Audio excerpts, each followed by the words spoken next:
Hello and welcome back to the Lee Anthony Davis Show for some announcements and, of course, the quiz question that I gave earlier, the answer to go with it, obviously.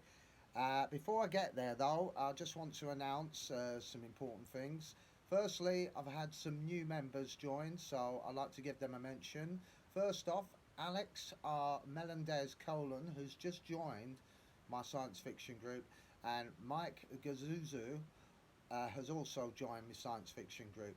And I've had a new entry to Blake Seven group, a new member joining, Art Thompson, who, if you meant, if you remember earlier in the show, I did mention had joined one of my other groups. So it's nice when they appreciate that you're doing some good stuff. So thank you, Alex, Mike, and Art for joining my groups. I appreciate that on Facebook. Right, something else I want to mention.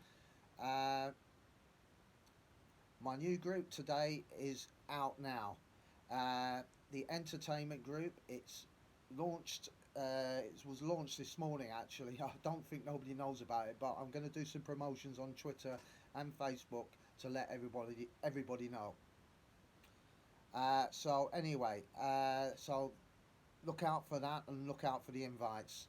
And you won't be disappointed, I promise you. It's a great group to join, I can assure you. Right, also, just at the end of this week, I'll be launching the Sarah Jane Adventures group on Facebook. It's nearly completed, not quite there yet, but it will be ready to go on Sunday, the 1st of November. So look out for that. There'll be advertisements again on Twitter and Facebook and Instagram. Right.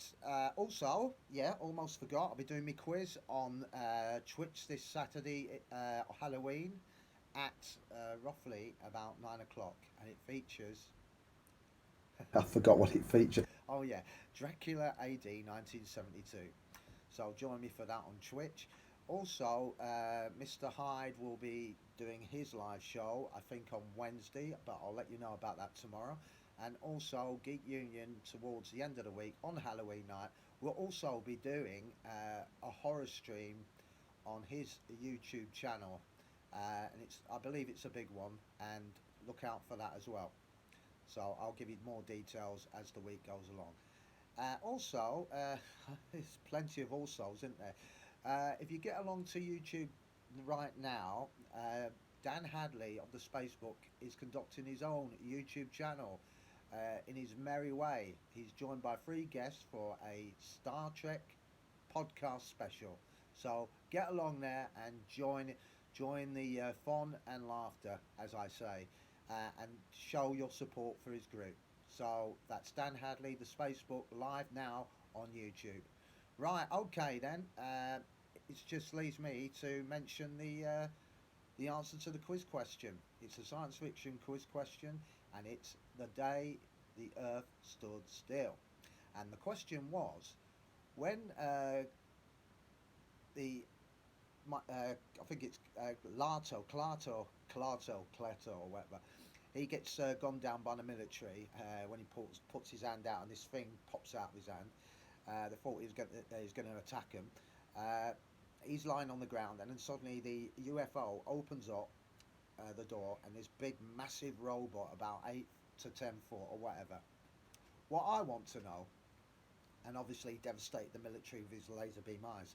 Uh, what I want to know is what was the name of that robot? I gave you three possible answers. Three possible answers. Was it A, Robbie? Was it B, Mickey? Or was it C, Gort? Well, if you follow science fiction, you obviously know what the answer is. I think anyone would actually, because I think everyone's seen the film. The answer is, of course, Gort. Question answer C. So Gort's the answer. That's the name of the robot. Very intimidating sight, I can assure you. I think it was top of the range robots in them days. Robbie, I mentioned, Robbie the robot, started his not in the film. What was it? Forbidden Planet. See, I've got a head like a bloody sieve sometimes. Forbidden Planet. He was in another sort of sci-fi serial. I can't remember it. It was the boy who's something. I'll find that out, but I don't think it matters because that's irrelevant. But Robbie the Robot was also popular in the 50s as well, and he went on to appear in Lost in Space, as you know. Also, there was another name I mentioned, Mickey. Now, Metal Mickey actually was a robot, a show that was in the 1980s, and it was created by a former Monkees band member, Mickey Dolenz, who was a writer as well. So it was popular in the early 80s, and he used to say, I don't know what he said. I can't remember. It's been such a long time since I last did. But he had a catchphrase. He used to go around. His head used to spin around as well. I can't remember who was in it, but I'll find that out if it's relevant to the situation we're in now. So anyway, I'm going to bid you farewell on that note, but I'll be back at the same time, 3 o'clock tomorrow for the Lee Anthony Davis show, and then I follow on with a 6 o'clock show as well to inform you on the announcements and everything that's going on. So anyway, all that leaves me. Oh yeah, I thought I'd mention it. You might have, if you watched the first show, you might have realised that I went off a little bit early. That was my own fault. I'm stupid. I pressed the bloody bottom just as I was going to say thank you very much, like that. So I do appreciate. Towards the end, it just went zump. So I'm going to be a bit careful where I put my finger this time. So all that remains for me to say to you is thanks for watching. I appreciate it very much, and I'll see you tomorrow at 3 o'clock for the Lee Anthony Davis Show. Bye for now.